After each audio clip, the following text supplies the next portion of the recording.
Assalamualaikum warahmatullahi wabarakatuh.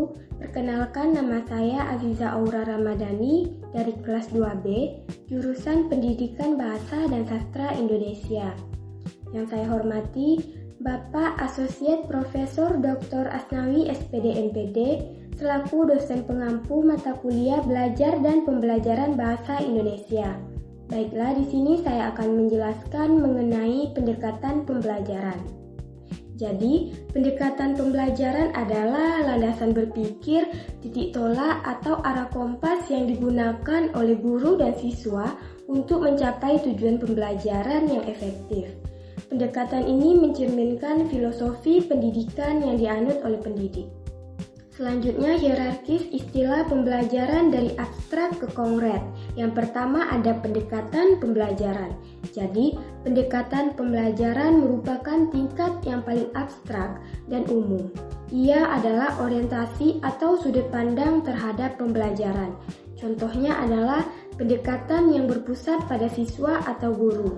Yang kedua, itu ada strategi pembelajaran. Jadi, strategi pembelajaran merupakan kegiatan yang dirancang secara khusus untuk mencapai tujuan pembelajaran tertentu. Yang ketiga, itu ada metode pembelajaran, yaitu langkah operasional atau cara konkret, misalnya seperti ceramah, diskusi, atau eksperimen. Dan yang keempat ada model pembelajaran. Jadi, seluruh penyajian materi yang sistematis dari awal hingga akhir memiliki sintaks atau langkah kerja tetap. Selanjutnya, jenis-jenis pendekatan pembelajaran. Yang pertama, berpusat pada guru, yaitu guru memegang kendali penuh sebagai sumber utama informasi. Komunikasi bersifat searah, efisien untuk materi banyak namun membuat siswa pasif. Yang kedua, itu ada berpusat pada siswa. Siswa menjadi subjek aktif yang membangun pengetahuannya sendiri. Sementara guru berperan sebagai fasilitator dan motivator. Yang ketiga, itu ada pendekatan kontekstual. Mengaitkan materi pelajaran dengan situasi dunia nyata siswa melalui 7 komponen. Yang pertama itu ada konstruktivisme, inquiry, bertanya, masyarakat belajar, pemodelan, refleksi, dan penilaian nyata. Yang keempat ada pendekatan konstruktivisme, yaitu menekankan bahwa pengetahuan harus dibangun secara aktif oleh siswa sendiri dengan menghubungkan pengetahuan baru dengan pengalaman awal mereka. Yang kelima, ada pendekatan saintifik, yaitu menggunakan kaidah ilmiah melalui proses 5M, yaitu mengamati, menanya, mengumpulkan informasi atau mencoba, menalar atau mengasosiasi, dan mengomunikasikan. Selanjutnya, macam-macam pendekatan pembelajaran. Yang pertama ada tematik.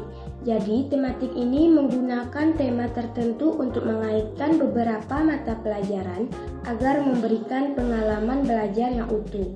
Yang kedua ada terpadu, yaitu memadukan konsep, keterampilan, atau nilai yang saling berhubungan dalam satu kegiatan belajar. Yang ketiga ada individual, yaitu memberikan perhatian khusus pada karakteristik, kebutuhan, dan kecepatan belajar masing-masing siswa. Nah, yang keempat ada kelompok. Jadi, kelompok ini menekankan interaksi sosial dan kerjasama siswa dalam kelompok kecil untuk menyelesaikan tugas. Yang kelima, berbasis masalah atau problem-based learning, yaitu menjadikan masalah nyata di awal pembelajaran sebagai stimulus bagi siswa untuk berpikir kritis mencari solusi. Yang keenam, berbasis proyek atau project-based learning, yaitu pembelajaran jangka panjang di mana siswa mengeksplorasi dan menyintesis informasi untuk menghasilkan suatu produk atau karya nyata. Selanjutnya, evaluasi pendekatan pembelajaran. Yang pertama bisa kita lihat itu ada kognitif atau intekstual berpikir, yaitu diukur melalui tes tertulis, pilihan ganda untuk keluasan materi, dan esai untuk kedalaman berpikir. Tingkat pemahaman konsep, serta kemampuan siswa dalam melakukan analisis kasus nyata. Yang kedua ada afektif atau sikap emosi, yaitu menilai perubahan perilaku siswa, kesiapan belajar, tingkat partisipasi atau keaktifan di kelas, serta nilai moral seperti kerjasama dan tanggung jawab. Selanjutnya yang ketiga ada psikomotor atau keterampilan fisik, yaitu menilai keterampilan teknis siswa dalam menerapkan langkah pendekatan seperti menggunakan alat peraga, praktik mengajar micro-teaching bagi calon guru, serta kemampuan administratif dalam menyusun skenario pembelajaran secara logis dan operasional.